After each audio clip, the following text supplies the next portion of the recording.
Let's get to the point, your monthly market report from the Reno Sparks Association of Realtors.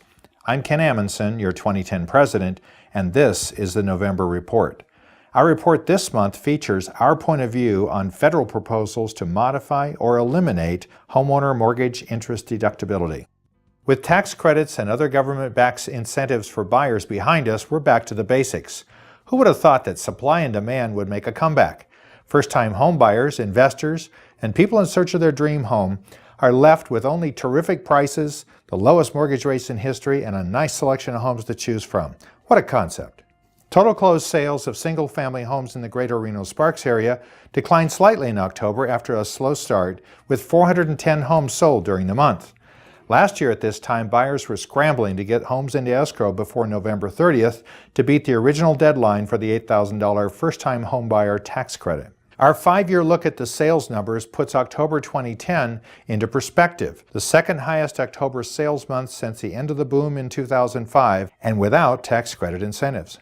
Market absorption levels calculated for September moved up to 8.0 months of inventory, a shift from September's 7.6 months, but still a mild buyer's market. Months of inventory have traditionally gone up in winter months, and this year is likely to return to seasonal norms.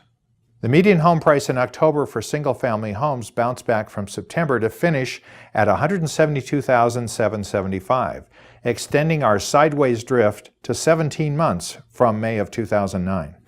Comparing this October to last October's median sales price, although down slightly, is encouraging as we see the mostly sideways trend, which began in May of 2009, continue with the market performing on its own.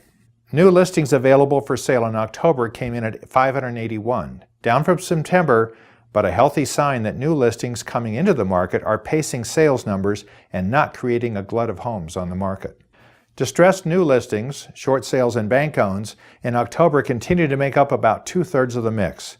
It's too soon to tell if the 5 percentage point increase in distressed homes placed on the market in October is an indicator of any longer-term change. The mix of bank owns, short sales, and traditional listings, that's those with no special conditions of sale, is more balanced than in the past. 31% bank owns, 35% short sales, and 33% traditional sales. During the past 6 months, we've seen a steady decline in the number of new pending short sales each month. October's increase may be the beginning of something to watch out for. Traditional sales and bank-owned pending sales haven't changed much during the past 6 months. Let's look at this month's key point. The New York Times on November 10, 2010, published a misleading story suggesting that the Deficit Reduction Commission, a bipartisan commission on reducing federal debt, will recommend a plan that would repeal or modify a number of popular tax breaks, including the deductibility of mortgage interest payments. It's important to emphasize that this plan has not been released. At this point, the plan is in draft stages and will not be released in final form until December 1st at the earliest. Specific government incentives for homeownership in this country have existed for more than 150 years. That's because homeownership helps foster communities, creates social stability, builds wealth over the long term, and contributes significantly to the U.S. economy.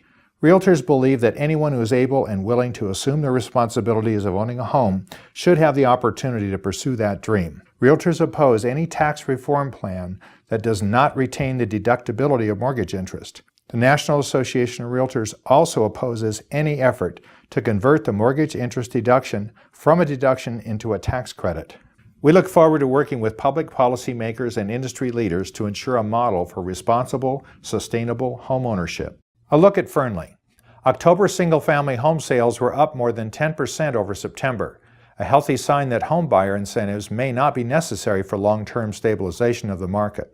Prices drifted slightly lower in October, but remain in a sideways trend similar to the Reno-Sparks area. What's the point? This fall, we continue to adjust back to a non-incentivized home buying world with some seasonal softening in the closed sales numbers. We're probably not going on a limb too far to call that a return to normal.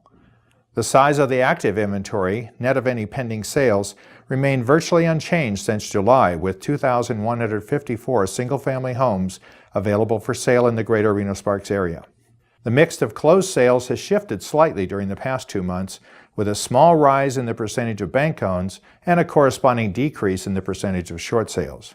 Median home prices continue to show stability with a continuation of the mostly sideways trend, with some settling instead of a distinctly downward trend of the prior 2 years. Some things to watch out for. The key indicators for this fall are the new pending sales numbers in the 500 range each month, market absorption numbers of less than 8.5 months of inventory, and new listings keeping pace with new pendings. Everyone will be watching the national employment numbers, and especially the local and Nevada numbers. Consumer and investor confidence is critical to our local market. Mortgage rates continue to set new records for low rates and show no sign of increasing soon. Current predictions are for rates to remain low for the remainder of the year. However, most economists see these rates as temporary. And finally, keep an eye on Washington, D.C. Enough said. That's our To The Point report. Talk to your local realtor for details for your neighborhood, and join us again next month. Tune in next month for the latest To The Point.